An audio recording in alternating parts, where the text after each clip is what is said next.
आप सबको मेरा प्रणाम जी। देवियों और महात्माओं, ये मानुष तन, ये मानव जन्म 84 लाख जोनियों के बाद मिलता है।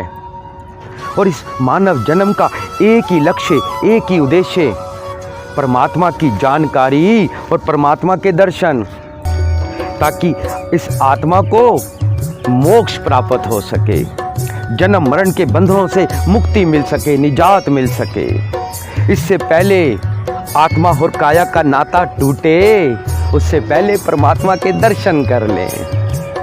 इस घट को छोड़ने से पहले वो घर देख लें जो रण के क्षेत्र में भगवान कृष्ण जी ने अर्जुन को दिखाया था। वो घर देख लें जो वनवास में प्रभु राम जी ने हनुमान जी को दिखाया था। और जब हनुमान जी ने प्रभु राम जी से निज घर देखा, सरगुण से निर्गुण को देखा, फिर हनुमान जी संकट मोचन हनुमान जी हो गए।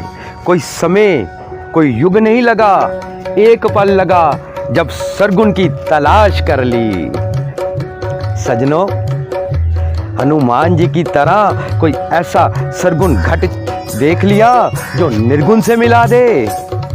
कभी रब्बी वाणी कह रही है, कोई ऐसा सज्जन लोड़ लो जो हर से दे मिलाए। रामायण के वो प्रसंग को याद करें जब बाली ने सुग्रीव को देश निकाला दे दिया गया था, साथ में हनुमान जी को भी देश निकाला दे दिया। उस समय अगर संकट मोचन होते तो सुग्रीव को कनिष्कंदा का राजा ना बना देते।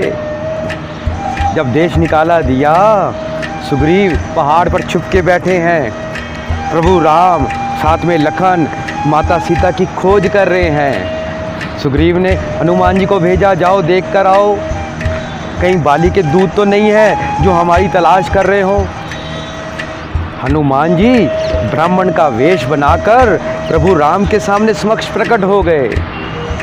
बड़े बड़े संस्कृत के श्लोक बोलने लगे, वेदों के मंत्रों का उच्चारण करने लगे, बड़े बड़े अलंकार लगा रहे हैं। और प्रभु राम मुस्कुरा कर देख रहे हैं, अरे ये तो मेरा प्रिय और पुरातन भगत है जो मेरे सामने अपनी विद्वता का परिचय दे रहा है, मेरे सामने विद्वता का प्रभाव जमा रहा है। और जब देखते देखते जब श्लोक समाप्त हुए, प्रभु राम ने क्या कहा, हनुमान जी मेरे निर्गुण स्वरूप को पहचान करके 84 लाख जोनियों से मुक्त हो जाओ। भव सागर का रास्ता बता रहे थे, सरगुण से निर्गुण की जानकारी ले लो। उस समय हनुमान जी ने क्या कहा, रामचरितमानस कह रही है, प्रभु मैं आपके निर्मल, उज्जवल, पवित्र तत्व का पात्र नहीं बन सकता। क्यों नहीं बन सकते? क्योंकि मैं मैला हूँ, कुचैला हूँ, मेरे अंदर जन्म जन्म से मैल लगी हुई है, मैं ब्रह्म ज्ञान हासिल नहीं कर सकता।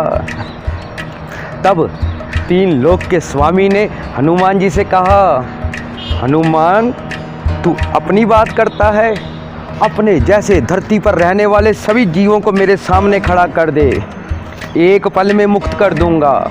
रामचरितमानस 5वां सोपान 44 नंबर दोहा चौपाई कह रही है, प्रभु राम कह रहे हैं, प्रण दे रहे हैं हनुमान जी को, सन्मुख होई जीव मोहि जब ही, प्रण दे रहे हैं कि सन्मुख होई जीव मोहि जब ही, जन्म कोटि अगनासी तब ही। एक पल में जीव मेरे समक्ष आता है, उसी क्षण मैं जन्म जन्म के पापों से मुक्त कर देता हूँ, मैं साधु बना देता हूँ, महात्मा बना देता हूँ। फिर हनुमान जी ने जब सरगुण से निर्गुण को जाना और उसके बाद प्रभु की सेवा और भक्ति को जब आधार बनाया, फिर वो हनुमान जी से संकट मोचन हनुमान जी हो गए। प्रियजनों, बात तो सरल और सीधी सी है, इतनी सी है, जिस पल आत्मा जो मानव तन में है सरगुण सद्गुरु के समक्ष आते ही सदा सदा के लिए जन्म मरण के बंधनों से मुक्त हो जाती है। फिर वो आत्मा पीस, हैप्पीनेस और ब्लिस से युक्त हो जाती है, युक्त हो जाती है, युक्त हो जाती है।